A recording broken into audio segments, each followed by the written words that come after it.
Hey guys, and welcome back to another YouTube video. In this video, I'll be doing my cash cows for round 6, going through, is it round 6? No, round 5, sorry, I've even gotten the rounds wrong.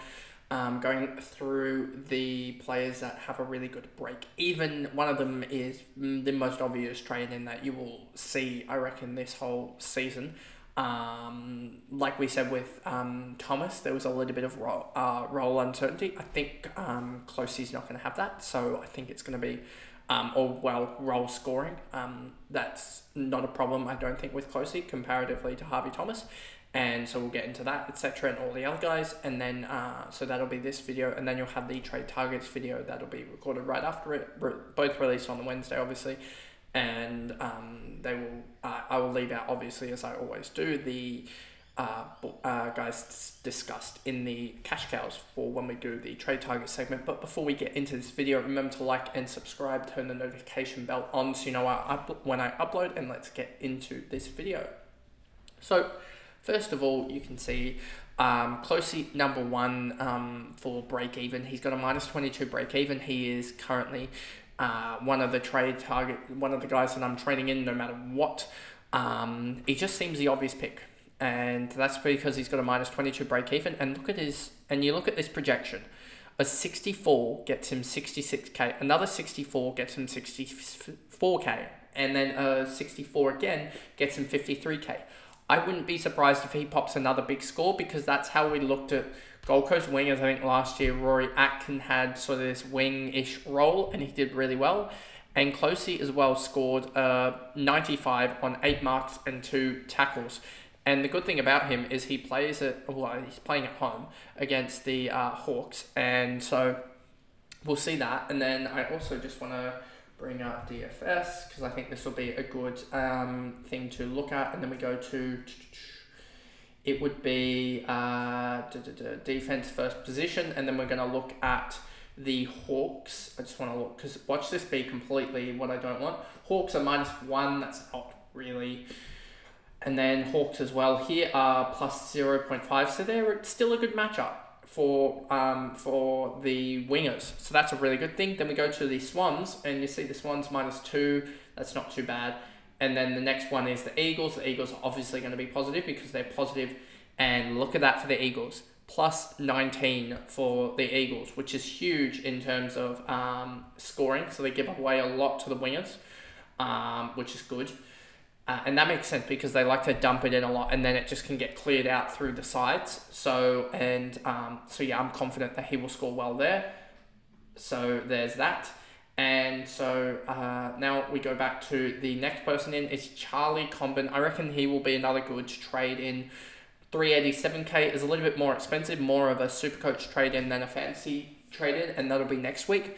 But I just don't know about his form yet. -3 break even. If he goes large again, he almost gets away from us, which is a worry. But then again, do you want to jump on him just yet? So I'll see how this one trends throughout the week. But I'm intrigued to see how it also does trend. But I'm not sure about it yet, because a sort of key defender, because Charlie Comben, I believe, is over 2 meters tall. I believe he's pretty tall. Comben height. He's 199 centimeters, so just shy of 2 meters. And they tend to not do well. And you just have to think of, he effectively replaced Toby Pink. And yes, if we go back to DFS, you'll see that there are some positives to his game, in that he has played in defense before, and that was to start the year, I believe, in the 2s. And if we look at Charlie Comben in the 2s, I think you'll see that his stats are very, very good in the 2s. 107 and a 79 in the 2, 106 and a 79 in the 2s, and it was awfully similar stat lines. So I'm just wondering if his stats are how Norwood affected his stats, given that it's a smaller ground and he got a lot more tackles than I would expect him to do. And how many marks is he going to get a week if you've got Fisher, Sheasel, McKercher, who's probably going to float back now. I think that they will put McKercher back into the back line, and they'll run maybe even a Lazaro or something back into the midfield. So I wonder how that's going to affect him, and whether he just becomes a lockdown defender. So I'm not 100% sure, and I'm gonna talk to others about this one. I'll probably put up a tweet about it just to see other people's thoughts. Ramsden, I don't think there's a need to jump on him, to be honest with you. Plus 26k, 235k, 2 break even, so he's not even guaranteed to make cash. And I don't know with the Hawks lineup whether he will. I think he's done enough to get another game, obviously, but whether he will get another game, it seems like he really just went across the board and got stats. He didn't really get a huge amount of disposals, a limited amount of marks, and then tackles were only 3. So it seems like he was getting a little bit of everything. Will Graham, I think he's one that I think you're just going to be picking the Sam Closey before him. I thought he was really good. I think he has I think he can become that 4th midfielder for the Gold Coast, and I think he can sort of take over Flanders' role in the midfield, allowing Flanders to roll back into the defence and play almost a Nick Martin type role, which is really, really profitable, as we've seen. So Will Graham, I think he's one that you can really... I think if you want to go the double downgrade in defence, then I think you can look at Will Graham. But then again, are you going to be doing a double downgrade in defence? I don't think you will be. So I think you'll rather go for Closey, who's 1k more expensive, than Will Graham in the end. Charlie Dean's been here for a while. Jeremy Sharp, if you missed him, you missed him, basically. You're not going to be grabbing him now after his 494k. He's going to reach 600k, you would expect, with a 54k increase projected next week against the Power, and then 31 and 33 projected against the West Coast and Western Bulldogs. They project him to get all the way up to 600k, which, as a guy that was starting off the bench, to get 600k from him would be absolutely huge. He's already gone up 210k this year, so to get another 110k for him to go up, for him to double his price is absolutely huge. Then we have Mark Keane. I'm not really keen on him. Lohman, I think Supercoach DR put a video out on him, so you probably want to check up on that because it's going to have more of a Brisbane take on it than I will be able to provide. And I know it's Supercoach, but I think that'll give you a better insight into Lohman's and what you sort of expect from him. I would say 270k, he's probably I would say Combin's a better choice than him, just because I think with his job security, Lohman is a little bit worse than Combin, but I would refer to DR's video on that. Harvey Gallagher, I think with anyone who wanted him has got him already, and I don't think you can grab him at 390k, even though he's got an alright role. I think that you just got to skip over him now. I think as his role suggests, and this is something I think Closey can follow very similarly, is what Harvey Gallagher has put up. 56, 56, 90, 51. That's sort of what I expect from Closey, and that's why I don't really necessarily want him on field, because I think as a winger you can put up some 60 scores and that's really not going to be, or 50 scores, so I don't think I really want him there. Nick Watson injured. Bodie Hewland, I think, is just a lockdown defender, so I don't think he's too valuable, to be honest with you, and I think you'd be going Graham or Closey over him anyway. Sanders, I think you missed a vote on him, 495k. Mullen, we haven't seen in like 3 weeks now, but could be a chance for potentially coming in for Harvey Thomas. I saw that in a team's lineup preview, so that'll be interesting if that does occur. But we'll see with that.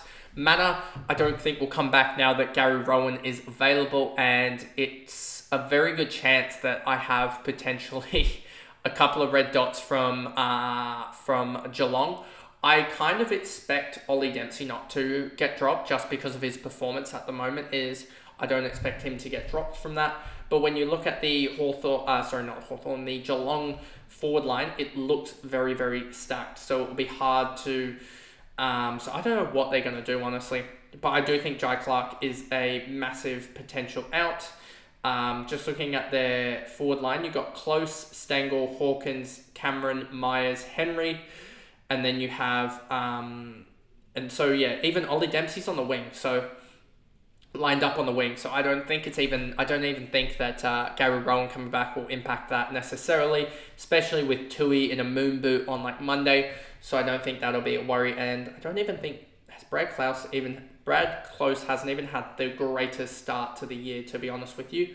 So they could even potentially look at him, to be honest with you, as he's only had, let's just see, has he kicked any goals necessarily?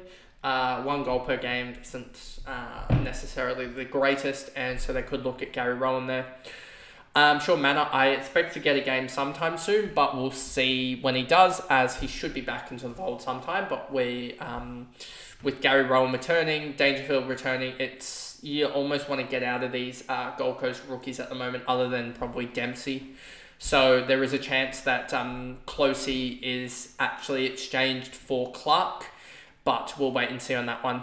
Harrison Jones, Maurice Rioli, don't think there's any value in those two. Harvey Thomas, I think you don't go now. He's got a 13 break even, potentially could be dropped, so I wouldn't be going there.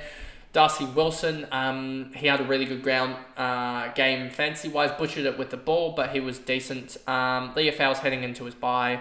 Oisin Mullen, he didn't even play last week, so there's no thank you on that one. Conway, no thank you either. Harley Reid, I'm sort of now starting to realise that it would have been probably better to keep Harley Reid, even though he hasn't really cost me in terms of points or in terms of cash gen at the moment. It's just now with job security, I think, is the reason why Harley Reid is still a good one to not jump off of. He is still, what is he, owned by 81.5% owned. So yeah, he's still up there. Cadman, Ned Moyle, Warner, these guys aren't. Ned Moyle isn't going to play. Corey Warner's on the bye, so no thank you. And Cadman, I think his cash gen has honestly run out now.